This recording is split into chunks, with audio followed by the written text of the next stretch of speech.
The head of Wagner, Russia's private military group, has said that it has taken full control of the eastern part of Bakhmut. The group claims to have surrounded the city. It recently clashed with Russia's defense ministry, saying that its soldiers do not have enough ammunition. Russian forces have been trying to take control of Bakhmut for months now.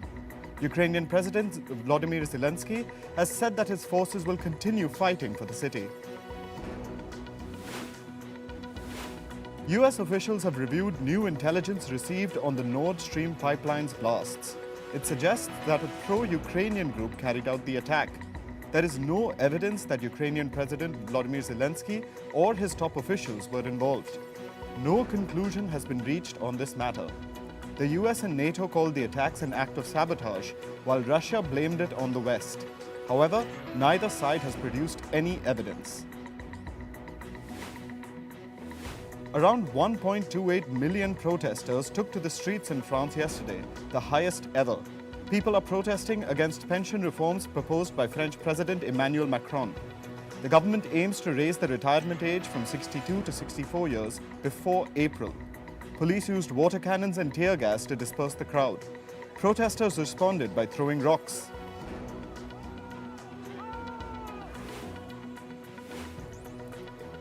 Protests broke out in Georgia after the parliament gave initial backing to a controversial draft law. Protesters threw petrol bombs and stones at the police and were met with water cannons and tear gas. The bill would require any organization receiving more than 20% of their funding from overseas to register as foreign agents. The critics call the bill authoritarian. Georgia's president has sided with the protesters and said she will veto the bill if it comes to her.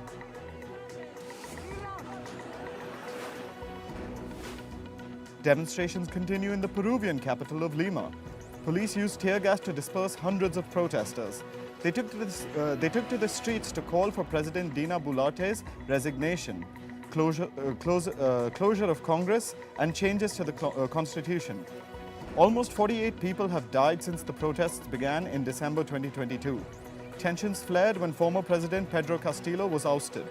He's currently serving an 18-month-long detention and being investigated on charges of rebellion and conspiracy. UK Prime Minister Rishi Sunak has announced a new plan to curb illegal migration. He said if you come here illegally, you can't claim asylum, you can't make spurious human rights claims, and you can't stay. According to the new plan, those who illegally enter the UK will be detained and sent to either their home country or a safe third country.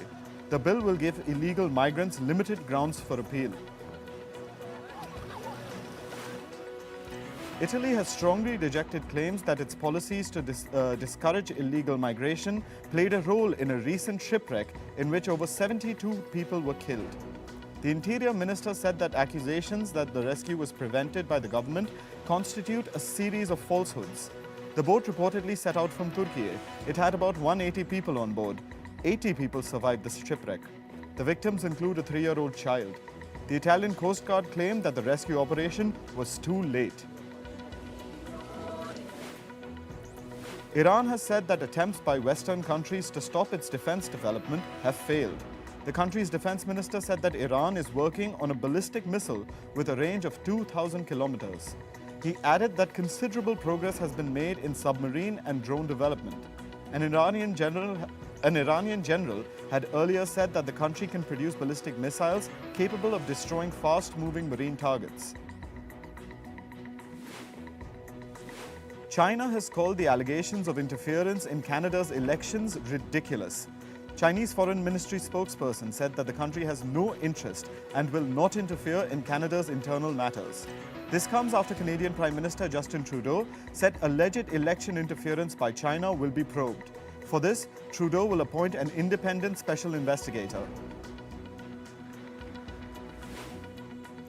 Australian Prime Minister Anthony Albanese has said that he will visit the United States after his India trip this week. According to reports, Albanese will sign a pact to build a fleet of nuclear submarines during his US trip. The deal will be signed between the US, Australia and the UK, who together form AUKUS. The signing ceremony is expected to be held on Monday. The US State Department spokesperson Ned Price has said that assistance has been provided to families of 4 Americans who were kidnapped in Mexico. He added that the task forward is to ensure that justice is done. 4 Americans were kidnapped by gunmen after they drove into Mexico. 2 of them were killed and the other 2 survived and made it back to the US. 5 women have sued the US state of Texas. They claim that they were denied abortion despite grave risks to their lives. The lawsuit asked the state court to clarify that doctors will not be prosecuted for providing abortions if they think the procedure is necessary. Texas has banned most abortions, but it allows exceptions when a doctor finds medical emergency. However, the lawsuit says that the abortion law in the state is unclear, leading doctors to refuse to perform abortions. Pakistan has banned all kinds of protests, demonstrations and sit-ins in Lahore for 7 days. Authorities have cited quote-unquote overall security situation in the wake of the recent wave of terrorism and threat alerts. Section 144 has been imposed. This comes as Pakistan's Tehreek-e-Insaf announced a rally in Lahore. Reports say that PTI workers were taken into custody for violating Section 144. At least 17 people have been killed in a massive explosion at a commercial building in Bangladesh's capital, Dhaka. Many others have been injured in the incident. Authorities say that the cause of the blast is not known yet, but it may have been a gas explosion. Firefighters and emergency responders are carrying out search and rescue operations. This week, another suspected gas explosion was reported in Dhaka, in which 3 people were killed. People in the Philippines say that local tourism has been hit hard due to the oil spill. People working in the tourism sector say that tourists who had made bookings for the summer season are cancelling their plans. This comes after MT Princess Empress, carrying about 800,000 litres of industrial fuel, sank. Officials announced a ban on fishing and swimming in the coastal town of Pola. Experts say that the oil spill could harm the marine biodiversity for years. Almost 4 million people in Somalia have been forced to flee after 5 failed rainy seasons and an ongoing conflict. Tens of thousands of people have sought refuge in cities like Mogadishu and Baidoa. People say that returning home is not an option as they no longer have their farms and animals to survive. Experts say that all of Somalia is affected by climate change. According to the UN, rural families in Kenya are falling deeper into poverty and hunger as the country faces the worst drought in its history. Women are forced to leave agriculture and engage in grueling labor to keep their children fed. Nearly 1 million children in the country are under the age of 5. Pregnant and breastfeeding women in the country are acutely malnourished. Britain's top weather forecasters say that extreme rainfall events could become 4 times more frequent by the year 2080 if climate change continues. The intensity of extreme downpours could increase by 5 to 15% for every degree of regional warming. Experts have warned that a hotter planet will be more prone to natural disasters. Higher temperatures create more extreme rainfall because warmer air holds more moisture.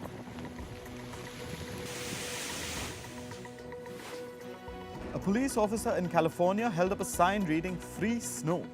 This comes as a town in California received approximately 16 feet of snow in the last 2 weeks. Record snowfall and freezing temperatures have left many stranded. The heavy snowfall combined with high gusts of wind prompted avalanche warnings in parts of Sierra Nevada.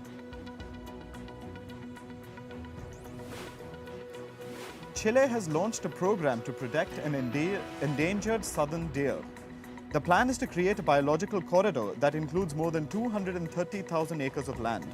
This land has been donated by a foundation to promote the conservation of the ecosystem and natural diversity.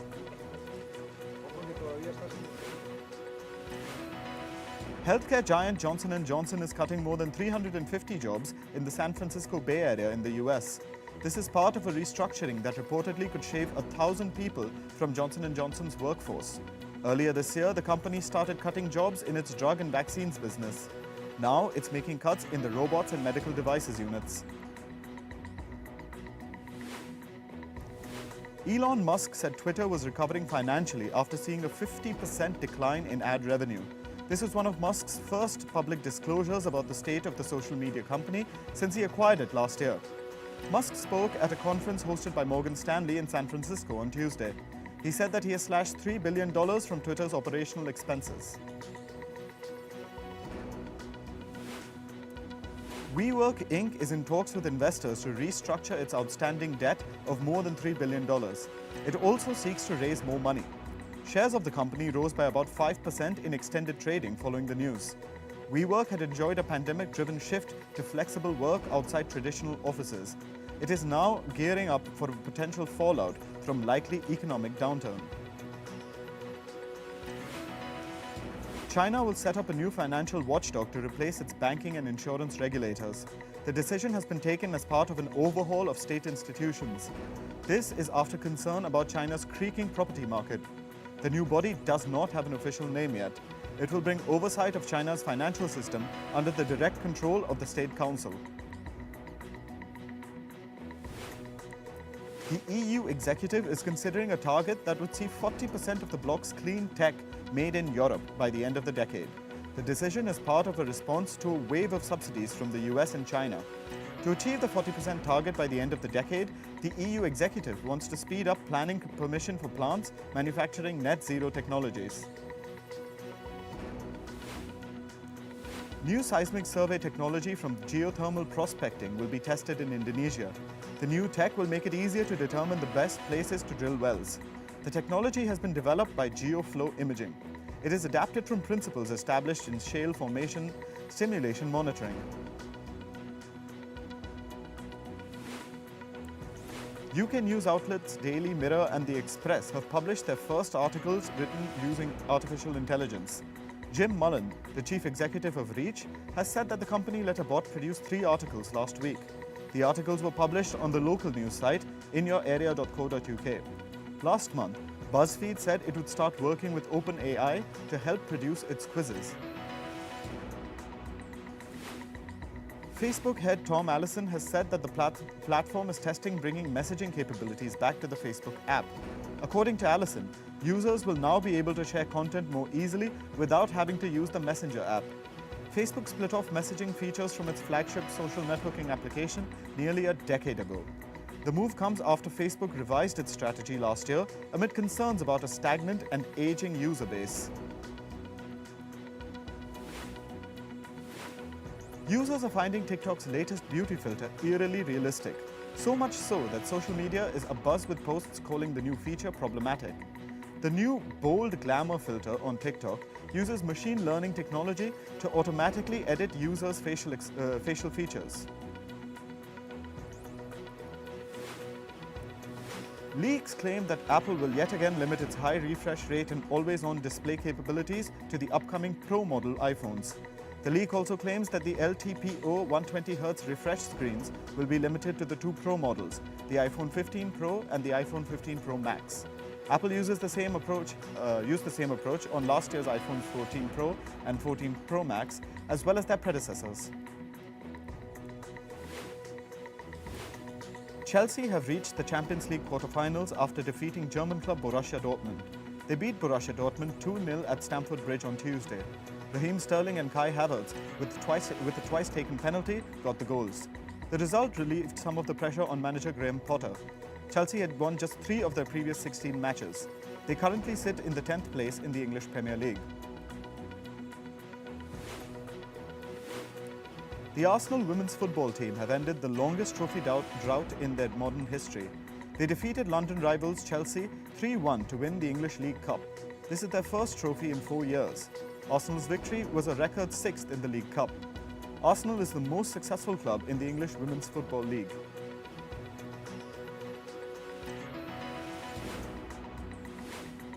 This year's World Tennis Conference will be organized virtually from March 30th to April 2nd. The conference is organized by the Global Professional Tennis Coaches Association. Tennis champions' mind, spirit, body, and development structure is set to be the conference's theme this year. The 4-day conference will feature 68 speakers from 28 countries. It aims to improve the level of understanding of coaches about player development. World Athletics has announced that it is renewing the Ukraine Solidarity Fund. It will also take several steps planned towards achieving gender equality. This is part of the We Grow Athletics campaign in celebration of International Women's Day. World Athletics distributed around $220,000 to more than 100 Ukrainian athletes in 2022. Red Bull jokes about the 2023 Aston Martin Formula One car have turned into an accusation as advisor Helmut Marko is questioning the legality of the AMR 23. He accused Aston Martin of copying design ideas from the RB19 after their astounding performance at the Bahrain Grand Prix last weekend. He partly blamed former Red Bull head of aerodynamics Dan Fallows for the same. Steve Borthwick has cut George Ford from England's rugby squad. Marcus Smith and Owen Farrell are going head-to-head for the England number 10 jersey against France. Both have been retained in a trimmed-down squad. Owen Farrell is enlisting the help of Johnny Wilkinson to solve his goal-kicking troubles before the crucial Six Nations match on Saturday. Mumbai will host the 140th International Olympic Committee session in October. The decision to hold the session in India was taken by the IOC members during the last session held in Beijing last February. The IOC session will come back to India 40 years after the 86th edition, which took place in New Delhi in 1983. Delhi Capitals have secured their second win in as many matches at the Women's Premier League 2023. They beat UP Warriors by 42 runs at the D.Y. Patil Stadium on Tuesday.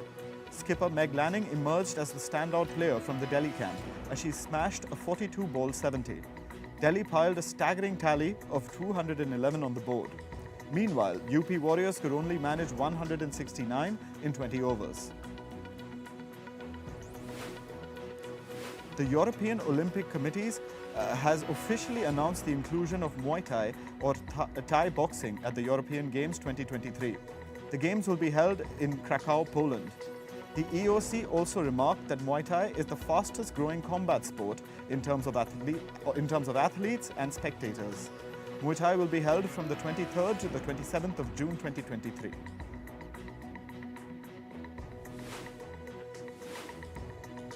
After days of hard-fought, down-to-the-wire negotiating, the New York Giants reached a new 4-year contract with quarterback Daniel Jones. The Giants have also put a franchise tag on running back Saquon Barkley. The deals came after Jones delivered a career season in leading the team back to the playoffs for the first time since 2016.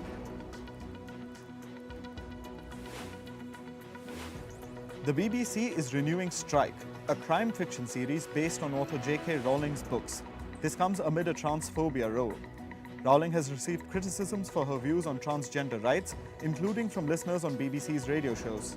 The broadcaster apologized twice to Rowling about letting the accusations go unchallenged. The 6th season will be adapted from The Ink in Black Heart, that follows the life and death of a YouTube animator.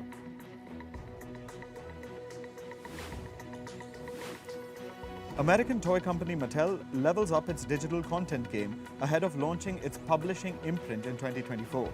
Digital content like books, videos, and games are available for kids on its entertainment app Caribou. The yet untitled imprint will have print and digital titles across formats like storybooks, audiobooks, and guides. Students at the University of Massachusetts were hospitalized after taking part in the Borg trend.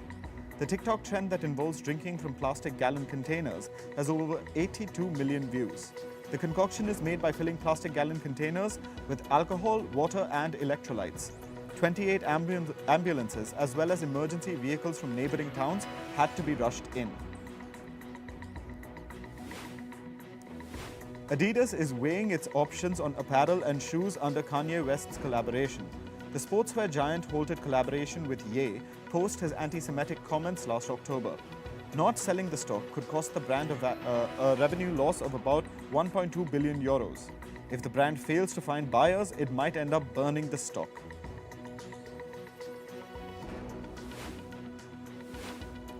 Toronto-based Ukrainian World Congress expressed concerns over Top Gun Mavericks Oscar eligibility.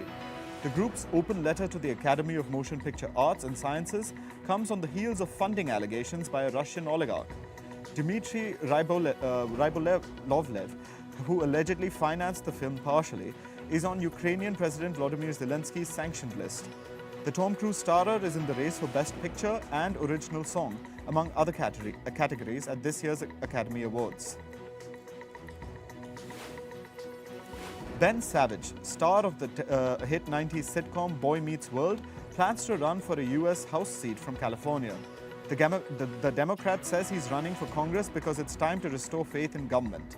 The 42-year-old pledges prioritizing safe communities and affordable housing.